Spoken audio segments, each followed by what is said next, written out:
Hey, what's up everybody? Thanks for stopping by and checking out the channel. This video is going to be a little bit different. In this video, I'm pretty much just going to complain about what is this called, because I've been calling it Druse quartz. A lot of people think it should be called a cluster. I just don't really think that either one of those is accurate. And I think it needs its own name because, as you can see, it's very different from the typical Arkansas quartz cluster. Alright, so what is a Druse and what is a cluster? The short answer is I'm starting to get confused. Generally, I think we can all agree that this sparkly little beauty is a Druse. The crystals are too small to see. It's a bunch of small crystals close together. Textbook definition of Druse. Same with this piece. Looks like a cloud. Lots of little sparkly crystals there. They're too small to even see the individual crystals. Same with this piece here. I just wanted to show this one off. I found this a while back attempting to make a video. This is a ruby-doo chert with gastropod fossils from the early Ordovician. Blah, that's a mouthful. Found this at a spot my buddy Adam recommended, and found this one right by the car and didn't film it. So maybe someday I'll be back to that spot because I think these gastropod fossils with the Druse in them are pretty cool. But I digress. My point is, things like this that ride the line between a Druse and a cluster, I think this is its own type of formation and needs its own name. Because you can see here, very different from an Arkansas quartz cluster. At Haunted Ridge or Washington County in Missouri, the crystals never get big and long like they do in Arkansas, but check it out. Like this piece, flip it over. You can definitely see the similarities in these formations, especially on the backside where they broke and rehealed while they were growing in the pocket. But flip them over, they definitely got some different stuff going on here. I don't know. I feel like we need a better name for this stubby type crystal habit that you get here. Because it's not just in Missouri. Got a large piece here. This is from Thunder Bay, Canada. This was a gift to my son Cash from Brian Major, the crystal collector. And even though this crystal is huge, it's still the same exact type of formation as this. Now this crystal has been polished. This is from Brazil. You can see the keys in there. So it formed like all tightly packed up against other crystals.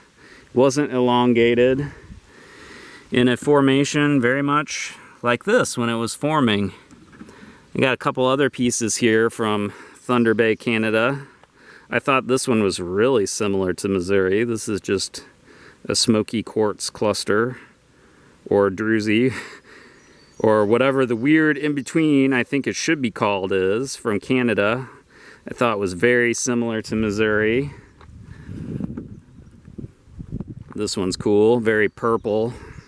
I wish we got more purple stuff here.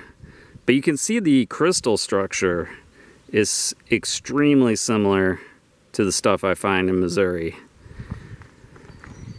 And when we have the small single crystals here, you can see on these small ones that it has the same type keys, and it's kind of the same exact formation as these larger Brazil crystals and some of these crystals from Thunder Bay, Canada, which in turn is different than what you'll see from Herkimer, New York, which is what we have here.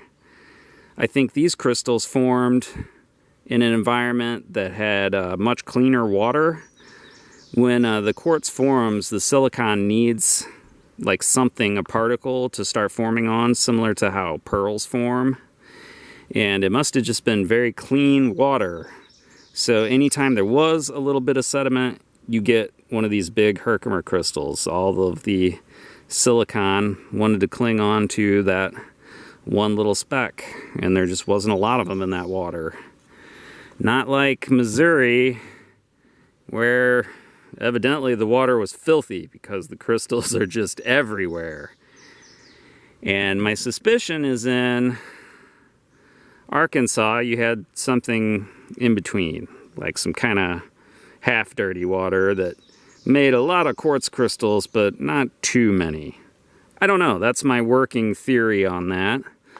Also, in general, the lower temperatures, you get chalcedony. Once it gets above 300 degrees, you get quartz crystals. And apparently you don't have to have igneous rock for that to happen, because these formed in sedimentary rock. Pretty cool. It's beautiful stuff. And even though I'm tempted to say this is a cluster, I mean, you can still kind of see the botryoidal action. And it definitely grew over chalcedony and Druse quartz. Got this piece here. This is from inside a geode. I don't know if I can get close enough for you to see here. This is basically like just little snowballs of quartz that formed. It's got its own weird kind of habit. I love quartz. It's one of the most varied minerals. So yeah, there's my rant.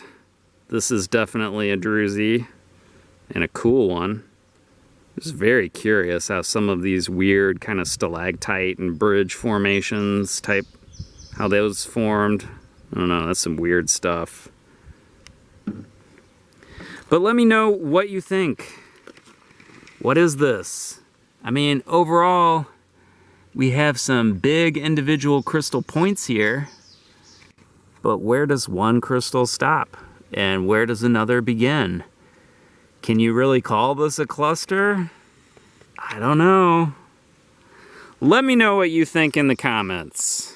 What is this? What are these rocks? Because I don't know. The Herkimer diamonds in this video were dug up by a friend of mine, Robert Butler. Robert Butler lives in Ohio and owns a gem and mineral shop there. Rebirth Gemstones, Minerals, and Jewelry, 101 West High Avenue, New Philadelphia, Ohio. So if you're ever in the Ohio area, make sure and check out Robert's shop. He's got some pretty cool stuff in there, even some stuff that I found. I forgot my camera at home the day that I met up with Robert at Haunted Ridge, but I did have my phone with me, so I was able to record a little bit of finding that awesome root beer cluster, or Druse. Let's check it out. Out at Haunted Ridge again today. There's Root Beer Pond. I found a little spot here with more of the root beers. Look at all the good stuff I pulled out. Got way over a bucket here. And I'm working on these. These are 2 plates right here. I think are just going to be massively covered with crystals, so I'm not going to stop until I dig them out. Whew. All right, John, help me dig this big boy up.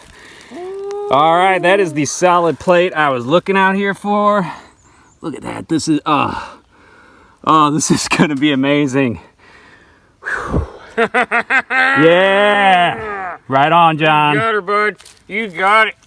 That might be the best plate I've found out here so far. We'll have to wait till we clean it up, but man, that is really good. And there it is, all cleaned up. You can see how big it is. It has a quarter on it for scale. There's a small piece from inside a geode, and there it is next to my cat for scale. But I digress. As you can see, this is definitely a Druse, not a cluster, even though if you zoom in, you can see the individual crystals. But my point is, I just don't think you can call something like this a cluster when it just doesn't look like this, which is also considered a cluster. So let me know, what do you think this should be called? I've been calling it large point Druse. You can see the crystals are very similar of how it forms. I don't know. Let me know what you think. Thanks for watching, everybody. Rock on.